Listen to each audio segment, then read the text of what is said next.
Buenas tardes, mi nombre es Ángeles Silvete Izquierdo de la Rosa, soy estudiante de la licenciatura de médico cirujano en la Universidad Juárez Autónoma de Tabasco. Hoy voy a hablar acerca de un tema de fisiología humana. Este es las hormonas del tracto gastrointestinal. Para poder comenzar, vamos a ver algunas generalidades acerca de lo que es el sistema digestivo. Como ya hemos revisado anteriormente, el sistema digestivo va a ser el encargado de suministrar al organismo el aporte continuo de agua, nutrientes, vitaminas, electrolitos que son necesarios para la vida. Para esto es necesario que ocurra el tránsito de los alimentos a través de todo el tubo digestivo, que ocurra lo que es la secreción de las enzimas digestivas o jugos digestivos para poder facilitar la digestión de los alimentos, a que ocurra la absorción de los productos digeridos.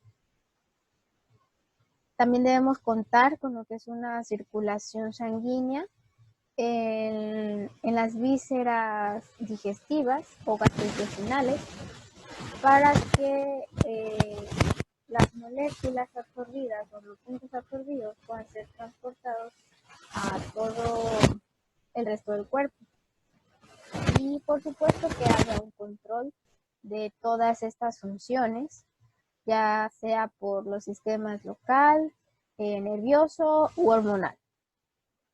Además, también debemos saber que a lo largo de todo el tubo digestivo van a ocurrir diferentes funciones, dentro de las cuales vamos a encontrar lo que es motilidad, secreción, digestión, absorción, almacenamiento y eliminación, así como barrera inmunitaria. Referente a lo que es motilidad, pues nos referimos al movimiento de los alimentos a lo largo de todo el tubo digestivo. Esto se va a cumplir gracias a los procesos de ingestión, de masticación, deglución, así como el peristaltismo y los movimientos segmentarios. En cuanto a secreción, pues van a ser tanto secreciones exócrinas como secreciones endócrinas. Dentro de las secreciones exócrinas vamos a encontrar lo que es agua, ácido clorhídrico y enzimas digestivas que nos van a facilitar precisamente la digestión de los alimentos para que posteriormente sean absorbidos. Y dentro de lo que son secreciones endócrinas vamos a abarcar lo que es el estómago y el intestino delgado, que van a ser encargados de secretar hormonas que van a tener como función u objetivo facilitar la función o coordinar la función del sistema digestivo. En cuanto a la digestión, pues nos vamos a referir a la partición que sufren los alimentos para convertirse en moléculas más pequeñas o sus subunidades que pues son más fáciles de absorber. Y bueno, la absorción, pues eso es la absorción de las subunidades de los alimentos. En cuanto a almacenamiento y eliminación, se refiere a aquellas moléculas que el organismo no es capaz de digerir. Un ejemplo de esto es la celulosa. Y por último tenemos lo que es la barrera inmunitaria. Esta va a estar dada por el epitelio columnar simple que reviste el intestino. Y esto es gracias a que cuenta con uniones estrechas intercelulares que forman una barrera física para los patógenos y para las toxinas producidas por estos mismos. Y además también van a haber células del sistema inmunitario que van a estar debajo del tejido conjuntivo del epitelio para promover respuesta inmunitaria. Algo que debemos saber también es que el sistema digestivo, en un concepto de división tanto anatómica como funcional, lo podemos dividir en lo que es tubo digestivo y órganos digestivos accesorios. En cuanto a tubo digestivo, este va a tener una longitud que oscila entre 9 metros y que se va a extender desde la boca hasta el ano. Este va a encontrarse en la cavidad torácica y va a poder atravesar y llegar a lo que es la cavidad abdominal mediante el diafragma gracias al hiato esofágico que encontramos en este. Y lo que es la porción anal, vamos a encontrarlo en la porción inferior pélvica. Como órganos que forman parte de este tubo digestivo, vamos a encontrar a la cavidad bucal, la faringe, vamos a encontrar al esófago, el estómago y los intestinos, el delgado y el grueso. En cuanto a los órganos digestivos accesorios, van a ser aquellos que nos faciliten lo que es el funcionamiento de todo el sistema digestivo. Masticación, motilidad, digestión, absorción, y la secreción de enzimas digestivas. Dentro de esto vamos a encontrar lo que son los dientes,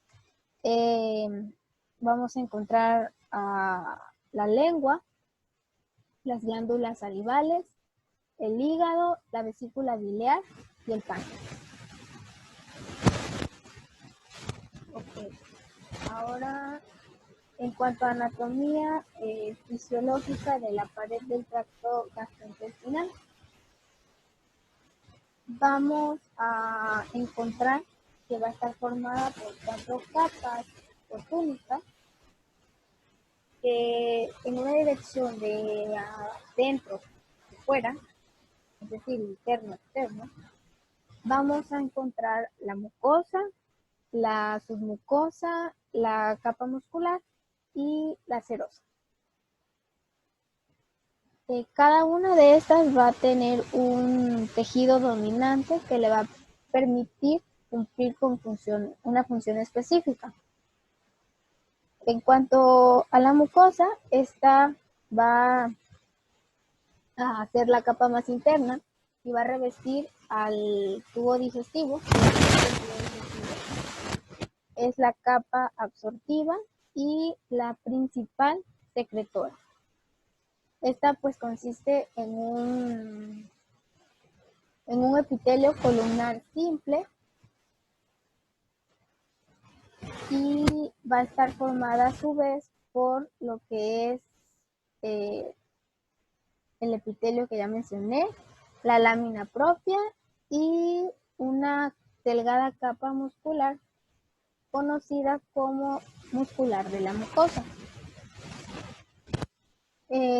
La lámina propia es tejido conjuntivo areolar que va a contener numerosos ganglios linfáticos que van a ser importantes para la protección ante enfermedades infecciosas. Y externo a esta lámina propia vamos a encontrar a la capa muscular de la mucosa, que va a determinar la existencia de numerosos pliegues pequeños que lo que van a hacer es ampliar el área de absorción. Luego vamos a tener lo que es la submucosa. Esta es tejido conjuntivo que va a estar relativamente grueso y muy vascularizado. Podríamos decir que esta capa o túnica trabaja para la túnica mucosa, ya que las moléculas absorbidas en la capa mucosa a través del epitelio columnar simple deben pasar ya sea a los vasos sanguíneos o a los vasos linfáticos de la submucosa. Y además en esta capa vamos a encontrar un plexo nervioso conocido como plexo submucoso o plexo de Meissner, que lo que va a hacer es proveer la inervación a la delgada capa muscular de la mucosa. Luego vamos a encontrar a la capa muscular, conocida también como muscular externa, que va a estar formada por dos capas a su vez. Una capa muscular longitudinal externa y una capa circular interna. Bien, esta capa o túnica va a contar también con lo que es un plexo nervioso conocido como plexo mientérico o de Auerbach. Este va a encontrarse entre la capa longitudinal y la capa circular y va a ser la encargada de suministrar la inervación principal a todo el tubo digestivo. Y por último vamos a tener lo que es la serosa. Esta es la última capa, la más externa y que va a cubrir a toda la pared del tubo digestivo. Constituye una capa de unión y de protección que consiste en tejido conjuntivo areolar y que además está cubierto por una capa de epitelio escamoso simple.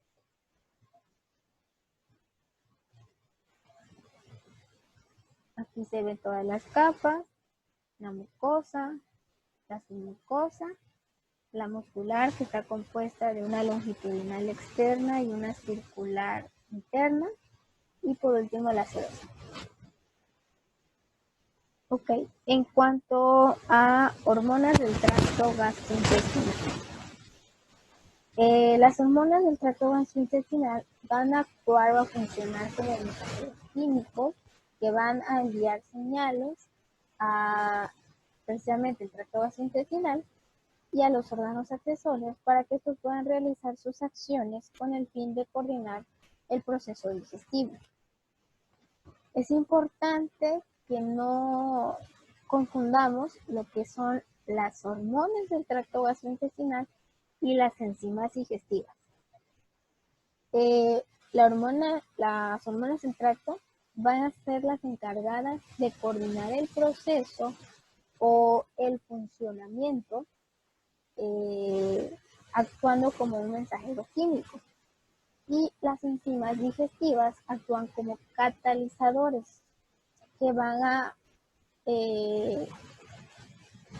lograr la partición de moléculas grandes a moléculas más pequeñas o subunidades para que se facilite la absorción. Bien, en toda la longitud del tubo digestivo, las glándulas secretoras van a tener dos funciones principales o fundamentales. En primer lugar, en casi todas las regiones, desde lo que es la boca hasta el íleo, van a secretarse enzimas digestivas. Y en segundo lugar, vamos a contar con glándulas mucosas que van a estar distribuidas desde la boca hasta el ano y que pues su función es secretar moco. Este moco es el encargado de proporcionar lubricación para facilitar la motilidad y además va a ser un protector ante la excoriación de la pared del tracto. Bien, en cuanto a tipos de glándulas que vamos a encontrar, general, vamos a encontrar glándulas mucosas, conocidas también como células mucosas o caliciformes. Esto es debido a su aspecto de cáliz y que pues su función es secretar moco. También vamos a encontrar lo que son invaginaciones del epitelio hacia la mucosa. En el caso del intestino, estas se conocen como criptas de Lieberkühn y pues son profundas y contienen células secretoras especializadas. En tercer lugar, vamos a encontrar glándulas tubulares profundas. En el caso del estómago, un ejemplo son las glándulas oxínticas que vamos a ver posteriormente. Y por último, existen también las glándulas asociadas al tubo digestivo, que van a ser aquellas que van a ayudar a facilitar la función del sistema digestivo. Dentro de estas vamos a encontrar las glándulas salivales, el hígado y el páncreas. Sin embargo, estas no pertenecen como tal o no las encontramos como tal en lo que es el tracto gastrointestinal. Por ejemplo, las salivales y el páncreas tienen acinos, que van a ser los encargados de secretar su producto, y que estos acinos van a confluir en un sistema de conductos que finalmente van a desembocar en la luz del tubo digestivo. Bien, entrando en lo que son glándulas gástricas y sus secreciones. Bueno, las glándulas gástricas las podemos dividir en dos, en glándulas oxínticas y en glándulas pilóricas. Glándulas pilóricas. En general, todas las glándulas gástricas van a estar compuestas de diferentes células, y cada una de esas células va a tener una secreción específica. Por ejemplo, dentro de las glándulas oxínticas vamos a encontrar células mucosas del cuello,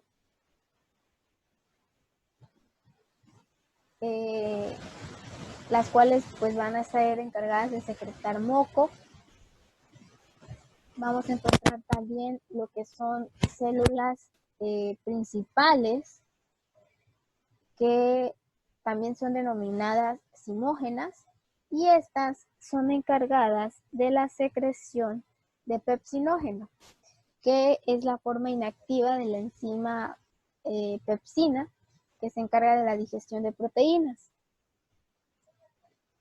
Y también vamos a encontrar células parietales, que son las encargadas de secretar ácido clorhídrico, y también el factor intrínseco. Y en cuanto a las glándulas tiroides, en su mayoría estas van a secretar moco, pero por células mucosas, pero también vamos a encontrar células G. Estas son encargadas de secretar una hormona conocida como gastrina. Y esta tiene un recorrido a través de las... Otras células que vamos a encontrar van a ser también células tipo heterocromáfines, las cuales van a encontrarse tanto en el estómago como en el intestino. Y estas van a estar encargadas de secretar histamina y serotonina, que van a funcionar como reguladores paracrinos del tubo digestivo. En cuanto a la histamina, y abarcando solo lo que es su función en el tracto gastrointestinal, funciona como un mensajero que actúa como una hormona y también como un neurotransmisor. Esto va a depender de en qué lugar es liberada. Como tal, su función activa va a ser llevada a cabo según al receptor de histamina que se una. Existen 4 tipos, conocidos como receptor H1, 2, 3 y 4. De los que se tiene información real son los 3 primeros, H1, H2 y H3. El receptor H1 se va a encontrar repartido en todo el cuerpo. En lo que respecta al sistema digestivo, lo vamos a encontrar en el intestino y este va a lograr un aumento de los movimientos intestinales. El receptor H2 se encuentra en un grupo de células específicas del tracto digestivo, concretamente las células parietales del estómago. Y pues su función principal va a ser lo que es la producción y la secreción del ácido clorhídrico, y la recepción de esta hormona va a estimular la liberación del ácido para poder lograr la digestión. Y por último tenemos al receptor H3. Este va a ser un receptor con efectos negativos. Este no va a causar una estimulación, sino va a ser lo contrario. Al estar en contacto con histamina, va a inhibir a esta hormona, causando también la inhibición a su vez de la liberación del ácido gástrico. En cuanto a serotonina, este es un neurotransmisor derivado del triptófano y que está presente en el sistema nervioso central y en el tracto gastrointestinal. Y se cree que existen pequeños niveles de serotonina en los gránulos plaquetarios. Sin embargo, el 90% del total de serotonina lo vamos a encontrar en el tracto gastrointestinal, porque es producido por células intestinales. La serotonina, en cuanto a su función digestiva, primero va a ser liberada y producida por las células enterocromáticas, y su función gástrica está implicada en lo que es la motilidad intestinal y la secreción gástrica, también en lo que es la inflamación, actuando como un proinflamatorio o antiinflamatorio.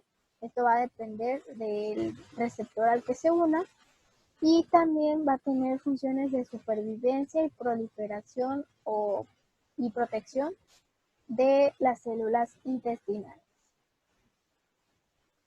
Además, vamos a encontrar otras células que son las células T. Estas van a ser encargadas de secretar somatostatina, que vamos a hablar posteriormente. Y de manera adicional a todas estas secreciones, vamos a encontrar que en las células parietales también va a haber una producción de factor intrínseco.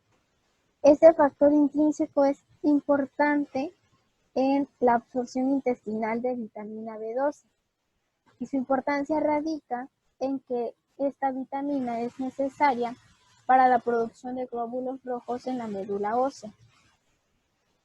Si una persona sufre una gastrectomía y el paciente no recibe inyecciones tanto de vitamina B12 como de factor intrínseco, puede llevar a un desarrollo de una anemia conocida como anemia perniciosa.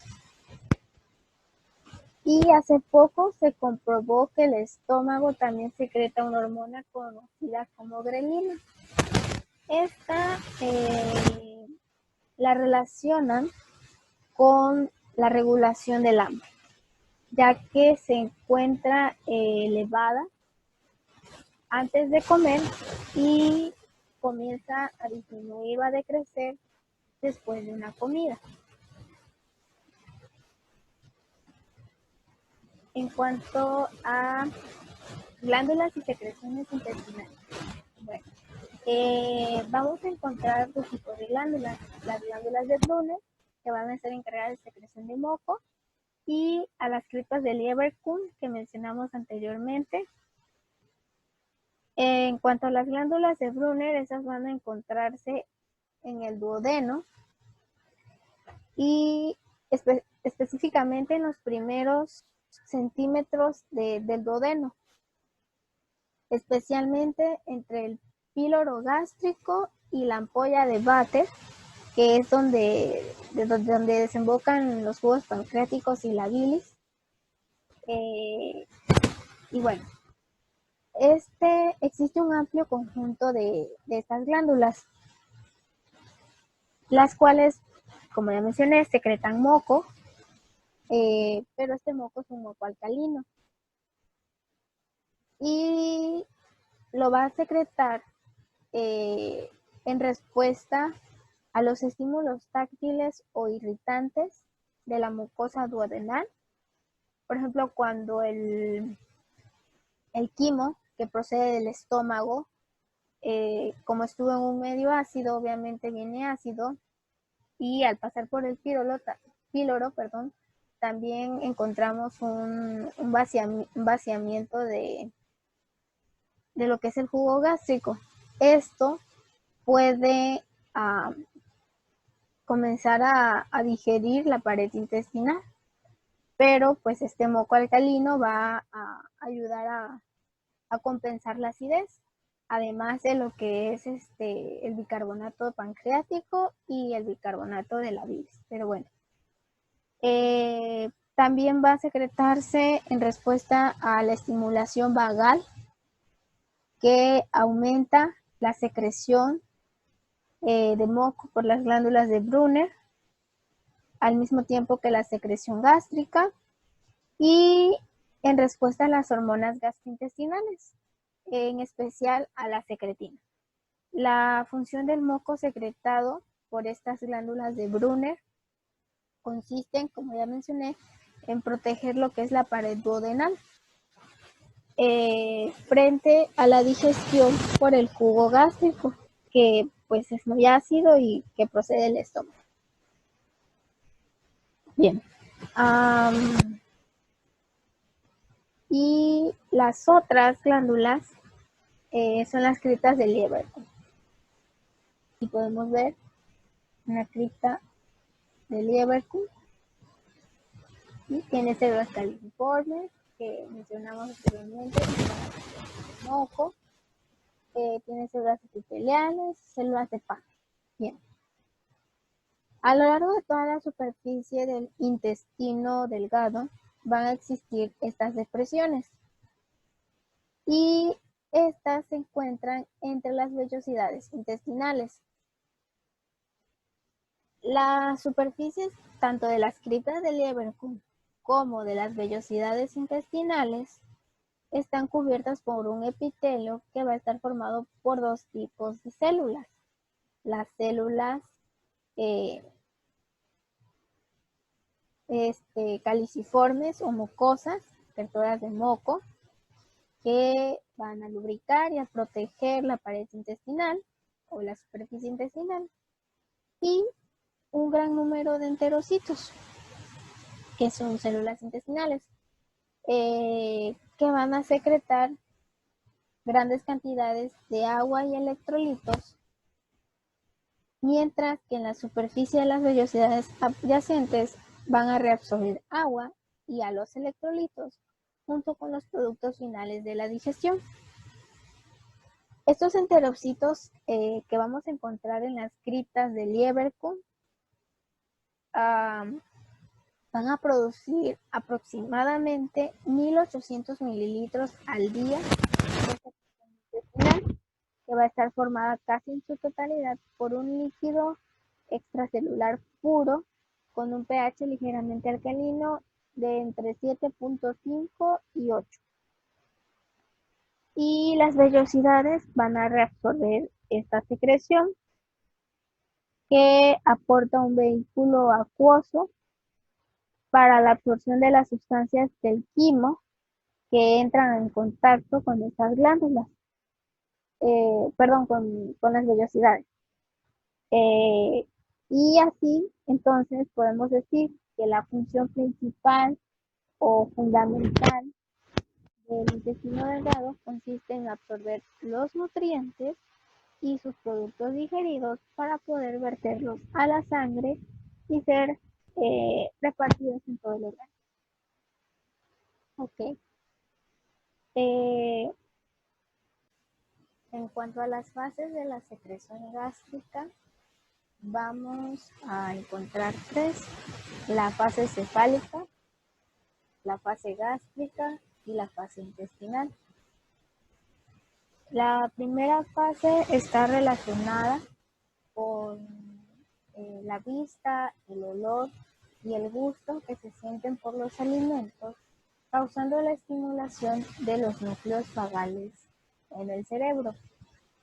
Cuando se da esta estimulación, lo puede hacer mediante una forma indirecta de las células parietales, que son las encargadas de la secreción del ácido clorhídrico, o bien por una estimulación de la secreción de gastrina, que a su vez va a actuar sobre las células parietales para causar la secreción de ácido clorhídrico.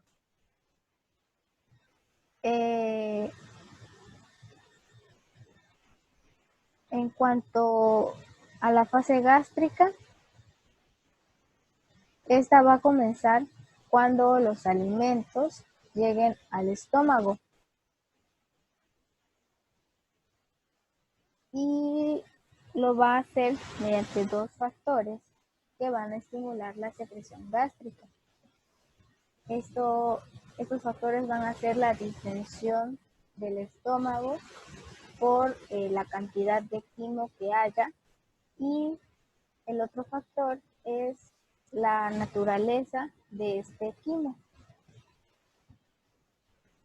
Aunque las proteínas intactas del quimo van a producir un efecto estimulante pequeño de la digestión parcial de proteínas en polipéptidos más cortos, así como aminoácidos, en particular lo que es la fenilalanina y el triptófano, estimula a las células principales para que secreten pepsinógeno, y también estimula a las células G para que secreten gastrina. Esta gastrina, a su vez, va a causar un estímulo sobre las células parietales para que se secrete ácido clorhídrico. Y también va a actuar sobre las células principales para que se secrete pepsinógeno. Pero el efecto en cuanto al ácido clorhídrico va a ser sobre todo de manera indirecta. La gastrina va a estimular la secreción de la histamina por las células dendrocromáticas, y esta histamina va a estimular la secreción de ácido clorhídrico por las células parietales.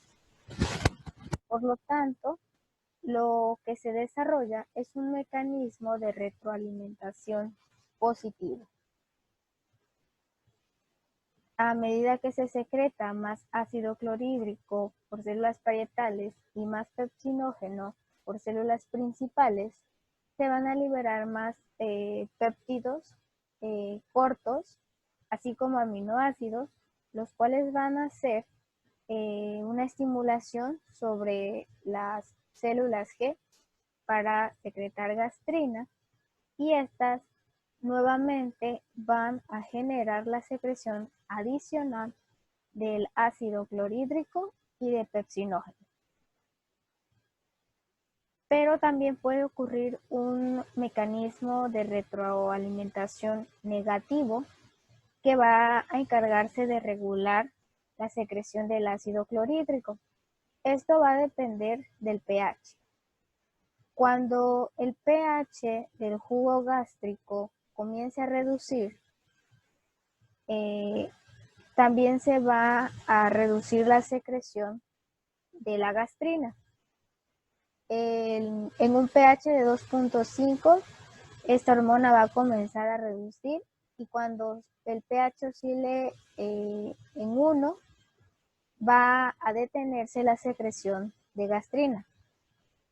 Al detenerse la secreción de gastrina, no va a haber estimulación de la secreción de histamina por las células enterocromáfines, y estas no van a estimular a las parietales para secretar el ácido clorhídrico, por lo cual el ácido clorhídrico va a comenzar a descender. Este efecto es mediado por la somatostatina, que en este caso va a actuar como un regulador parácrino del sistema digestivo. Recordemos que la somatostatina es liberada por las células D, y lo que estimula a estas células es precisamente la disminución del pH del jugo gástrico. Y por último, la fase intestinal. En esta fase se hace referencia a la inhibición de la actividad gástrica cuando el quimo entra al duodeno. Esta fase inhibitoria de la regulación gástrica va a deberse a un reflejo neural que se va a originar en el duodeno, y también a un estímulo químico de naturaleza hormonal que también va a secretarse en el duodeno. La llegada del quimo al duodeno va a incrementar la osmolalidad. Este estímulo, junto con la distensión de la porción proximal del duodeno,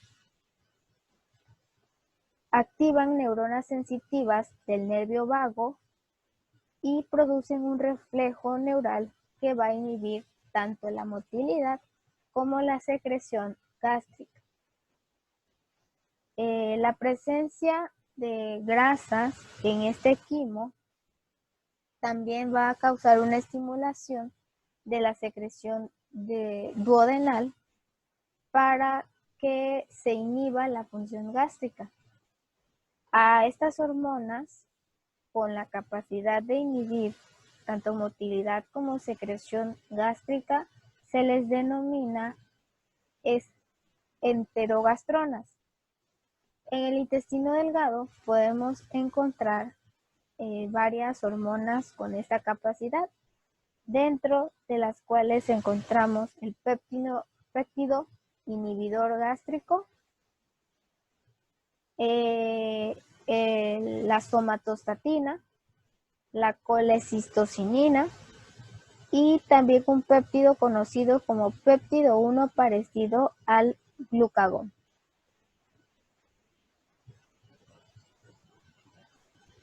En cuanto a las hormonas gastrointestinales, por lo general, las literaturas solo manejan lo que es gastrina, secretina, colecistocinina y el péptido inhibidor gástrico. Pero también podemos encontrar la somatostatina, la grelina y la motilina. La gastrina, que es secretada en el estómago por las células G, va a causar el estímulo de las células parietales para que secreten ácido clorhídrico, así como también el estímulo de las células principales para que secreten pepsinógeno, y además ayudan a mantener la estructura de la mucosa gástrica. Esta gastrina es un péptido que podemos encontrarlo en dos tamaños. Uno es conocido como G34, puesto que está formado de 34 aminoácidos, y uno más pequeño, el G17. y el cual es el más abundante. Cuando consumimos carne o algún otro alimento rico en proteínas y estos llegan al antro pilórico, algunas de las proteínas de estos alimentos ejercen un efecto estimulador especial y directo sobre las células G para que éstas secreten gastrina. La mezcla enérgica de los jugos gástricos va a transportar de inmediato a la gastrina hacia las células enterocromáfines del cuerpo del estómago para provocar la liberación directa de la histamina por las células enterocromáfines. La histamina va a actuar de manera rápida y va a causar la estimulación de la secreción del ácido clorhídrico. Otra hormona es la secretina. Esta es una hormona secretada por las células S del intestino delgado y su función está en causar el estímulo de la secreción de agua y de bicarbonato sódico en el jugo pancreático y además potenciar las acciones de la colecistocinina en el páncreas. La secretina es un polipéptido de 27 aminoácidos que lo vamos a encontrar en las células S del intestino delgado, pero también en el yeyuno. Esta secretina va a viajar a través de la sangre y al llegar al páncreas va a estimular la secreción del jugo pancreático para que se contenga una gran cantidad de bicarbonato sódico. Esto con la función de poder actuar sobre la acidez del quimo que procede del estómago y evitar la excoriación o daño de la superficie intestinal. La colecistocinina, secretada también en el intestino delgado, vamos a encontrar que se produce por células T y sus efectos son estimular la contracción de la vesícula biliar, estimular la secreción de las enzimas del jugo pancreático, inhibir la motilidad y las secreciones gástricas y además mantener la estructura del páncreas exócrino. Es decir, aquí. Esta hormona va a estimularse, va a secretarse por la estimulación de las células T cuando se encuentra alimento en la porción proximal del duodeno. Al secretarse la colecistocinina, esta también va a viajar a vía sanguínea hasta llegar al páncreas, en donde va a estimular a esta glándula para que comience a secretar enzimas digestivas pancreáticas. Y además, esta hormona es capaz de estimular la contracción de la vesícula biliar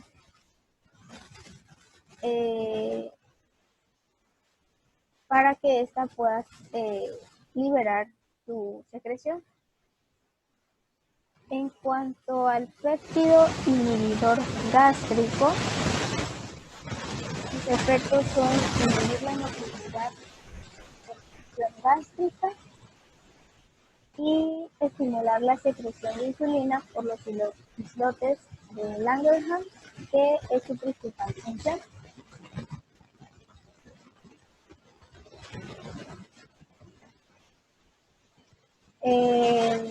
Otra hormona es la somatostatina, que la vamos a encontrar tanto en el estómago como en el intestino.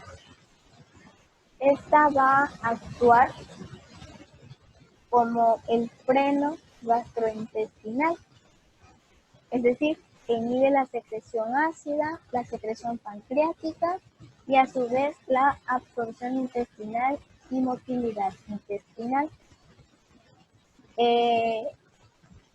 Su efecto radica en causar la disminución de la gastrina por las células G y a su vez la secreción del ácido clorhídrico por las células parietales en el estómago. La grelina secretada en el estómago es una hormona recién descubierta y la cual es considerada como la única hormona gastrointestinal con la capacidad de regular el hambre y el apetito. Esto se debe a que la grelina la vamos a encontrar en niveles muy elevados antes de una comida y estos niveles van a ir decreciendo inmediatamente después de haber consumido un alimento. Y por último tenemos a la motilina, que es secretada en el intestino. Su estímulo es la distensión mecánica y su efecto es el aumento de la motilidad gástrica e intestinal, es decir, nos va a ayudar o va a favorecer el trayecto del alimento a través del tracto gastrointestinal. En cuanto a las asas de retroacción o retroalimentación negativa, la primera vamos a encontrar la participación de las hormonas gastrina y somatostatina. Como mencionamos anteriormente, hay mucho ácido clorhídrico secretado y este se caracteriza por ser ácido. Pero cuando el pH del jugo gástrico que contiene el ácido clorhídrico comienza a disminuir, causa la estimulación de las células B secretoras de somatostatina. Esta somatostatina va a actuar como regulador parácrino del sistema digestivo, actuando sobre las células G para que se disminuya la secreción de gastrina. Al haber una disminución o decremento de la gastrina, se va a causar, por consiguiente, la disminución de la secreción de ácido clorhídrico por las células parietales.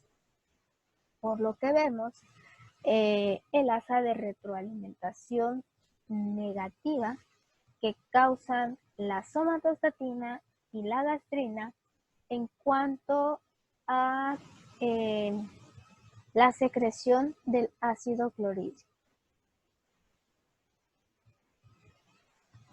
El asa de retroacción de la hormona secretina va a deberse a que cuando el pH ácido en el inicio del intestino delgado, en la porción proximal del duodeno, que va a deberse a la llegada del quimo que procede del estómago, va a causar la estimulación de células S del duodeno para que éstas comiencen la secreción de la hormona secretina. Esta, como vimos anteriormente, viaja vía sanguínea y al llegar al páncreas estimula esta glándula para que comience a secretar un líquido rico en bicarbonato sódico que se encuentre contenido en el jugo pancreático.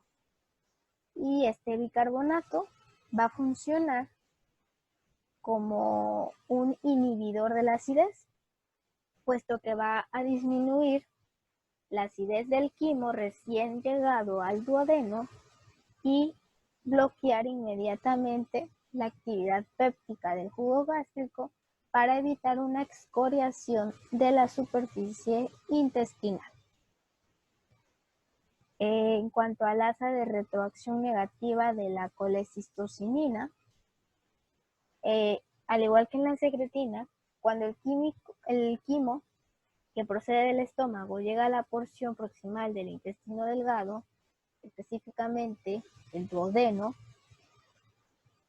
pues se debe de continuar la digestión del quimo. Al haber la presencia de peptoasas y peptonas, así como ácidos grasos de cadena larga que se encuentren en el quimo, estos van a causar la estimulación de las células I, que son las productoras de la colecistocinina.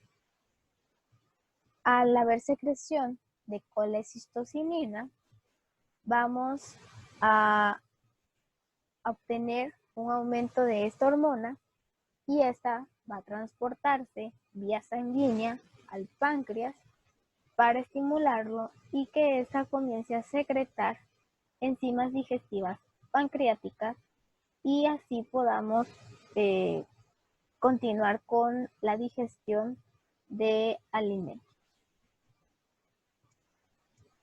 El asa de retroacción negativa de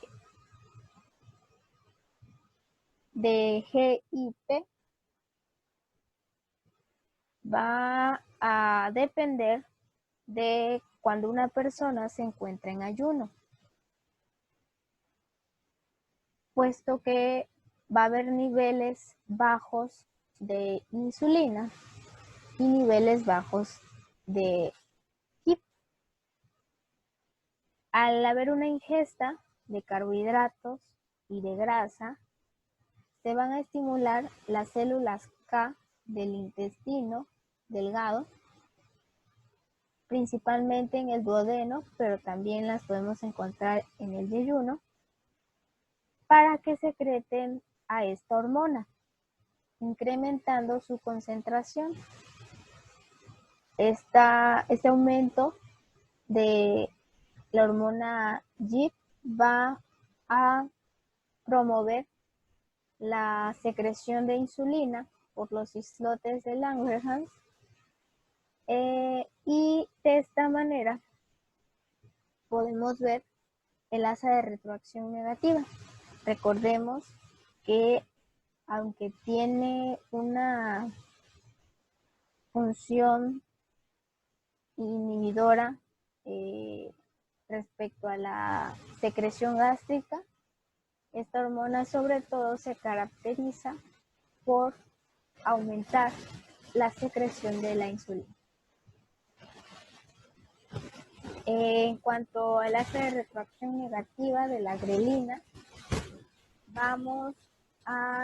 cuando encontramos concentraciones de grelina en periodos de ayuno, estos van a ser muy elevados, puesto que recordemos que tiene que ver con la regulación del apetito o del hambre.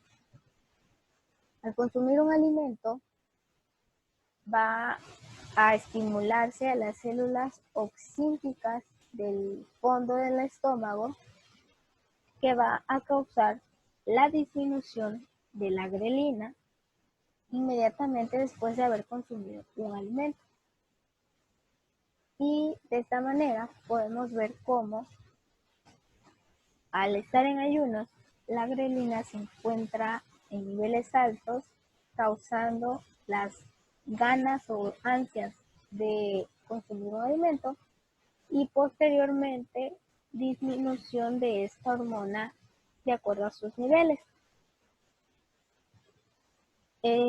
Cabe mencionar que después de un periodo de tiempo de haber consumido alimentos, la grelina va a volver a aumentar sus niveles y para posteriormente volver a decrecer al haber consumido nuevamente alimentos.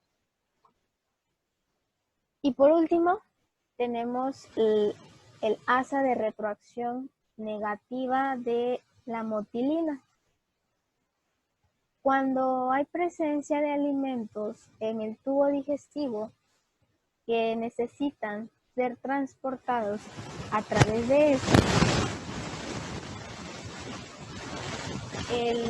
la presencia de grasa y además estímulos nerviosos procedentes tanto de vías simpáticas como parasimpáticas del sistema nervioso autónomo van a regular esta función gástrica, estimulando a las células M, tanto de duodeno como de yeyuno, encargadas de secreción de motilina. Al haber secreción, por supuesto, un incremento en sus niveles, generan la motilidad gástrica e intestinal, facilitando de esta manera el movimiento de los alimentos a través del tracto gastrointestinal para que posteriormente sean absorbidos.